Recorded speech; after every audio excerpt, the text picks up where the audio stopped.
बिहार में गिरती कानून व्यवस्था पर जहां एक तरफ बीजेपी सरकार पर हमलावर है, तो वहीं सरकार में शामिल सीपीआई-एमएल के विधायकों ने आज सदन के बाहर सरकार के खिलाफ प्रदर्शन किया।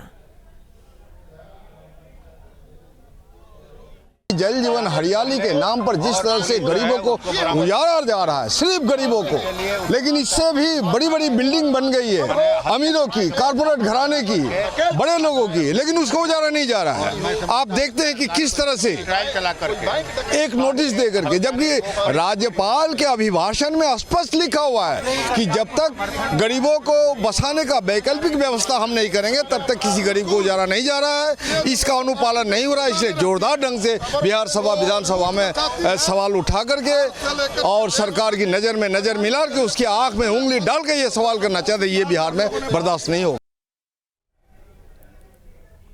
चलिए, विस्तार से जानकारी देने के लिए हमारे साथ हमारे सहयोगी जुड़ गए हैं पटना से विकास ओझा। विकास, देखिए, अब विधानसभा में लॉ एंड ऑर्डर को लेकर के सवाल खड़े होने लग रहे हैं, लेकिन फिर सरकार अभी भी चुप्पी साधे हुए है।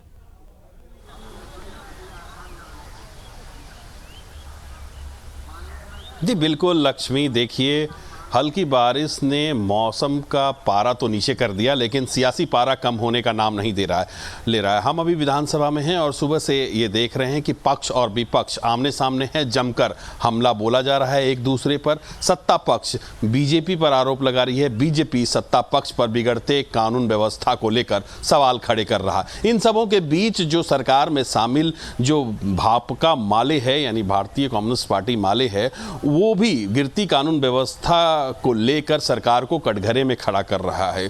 तो निश्चित तौर पर जो आरोप प्रत्यारोप का दौर है, साथ ही इस आरोप प्रत्यारोप के दौर के बावजूद जो सत्ता पक्ष के लोग हैं वो भी सरकार को गिरते कानून व्यवस्था को लेकर घेर रहे हैं। वहीं बीजेपी गिरते कानून व्यवस्था को लेकर बिहार के तमाम इलाकों में गिरते कानून व्यवस्था को लेकर सरकार को घेरने में लगी है। जी लक्ष्मी। विकास, देखिए, पिछले 1-2 महीने से जो किडनैपिंग के मामले दिन प्रतिदिन बढ़ते ही जा रहे हैं। जिस रफ्तार से किडनैपिंग के मामले बढ़ रहे हैं, उस रफ्तार से पुलिस की कार्रवाई नहीं दिख रही है।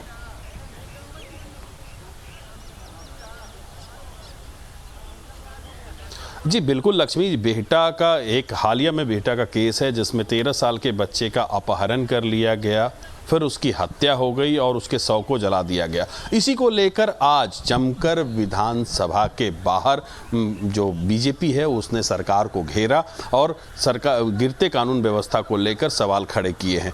सूबे में लगातार किडनैपिंग के केसेस बढ़ते जा रहे हैं। ना सिर्फ किडनैपिंग बल्कि कई बड़े आपराधिक घटनाएं बढ़ रही हैं। इसको लेकर बीजेपी सहित भाजपा माले के विधायकों ने सरकार को घेरा, विपक्ष ने सरकार को घेरा, सरकार के सहयोगी ने सरकार को घेरा। तो निश्चित तौर पर बिहार में गिरते कानून व्यवस्था को लेकर जिस तरह का माहौल बना है बिहार के सूबे के अंदर और विधानसभा के अंदर, वो चिंताजनक है। जो बीजेपी के विधायक हैं उनका कहना है कि किडनैपिंग का जो दौर है वो फिर से 90 के दशक की तरह वापस लौट आया है। तो इन सभी चीज़ों को लेकर जो बीजेपी है वो सरकार पर लगातार हमलावर हैं। जो पूर्व डिप्टी सीएम तारकिशोर प्रसाद थे, उनका सीधे तौर पे कहना है कि सरकार की मंशा और सरकार का जो लक्ष्य है वो दूसरी ओर है, सरकार दिग्भ्रमित है और इसी को लेकर बिहार में अपराध बढ़ रहे हैं। जी लक्ष्मी। विकास, देखिए, ये जो किडनैपिंग का मामला है, तुषार का अपहरण, उसके बाद फिर हत्या, ये बेहद डरावना केस है कि आखिर कैसे कोई अपने जानने वाले पे भी भरोसा नहीं करेगा। उसके बाद फिर सरकार की तरफ से भी कोई आश्वासन नहीं है, प्रशासन भी बहुत लचर, जो प्रशासन की जो कार्रवाई है वो भी ठीक तरीके से नहीं है। ऐसे में जनता किस पर विश्वास करेगी?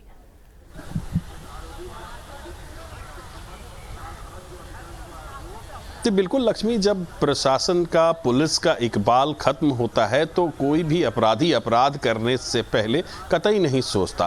क्योंकि बिहार में लगातार गिरते कानून व्यवस्था के बीच जो अपराध का ग्राफ है वो बढ़ा है और इसी को लेकर बीजेपी सरकार पर हमलावर है और जो आम जनता है वो भी इन तमाम मसले को लेकर चिंतित है कि बिहार में एक बार फिर अपहरण उद्योग बढ़ चुका है। मतलब अपहरण उद्योग इसलिए कह रहे हैं कि 90 के दशक में ये एक इंडस्ट्री के तौर पे काम करता था। ठीक उसी तर्ज पर अब बिहार में आप अगर आंकड़ों को देखें तो लगातार किडनैपिंग्स के दौर शुरू हो चुके हैं। इतना ही नहीं, इसके अलावे कई बड़े अपराध भी जो बिहार में हैं वो बढ़ चुके हैं। तो इसी को लेकर आम जनमानस में एक डर का माहौल है कि बिहार में क्या हो रहा है। नीतीश कुमार के 17 साल के सुशासन में जिस कानून व्यवस्था को कायम करने का दम नीतीश कुमार भरते थे, आज उन्हीं नीतीश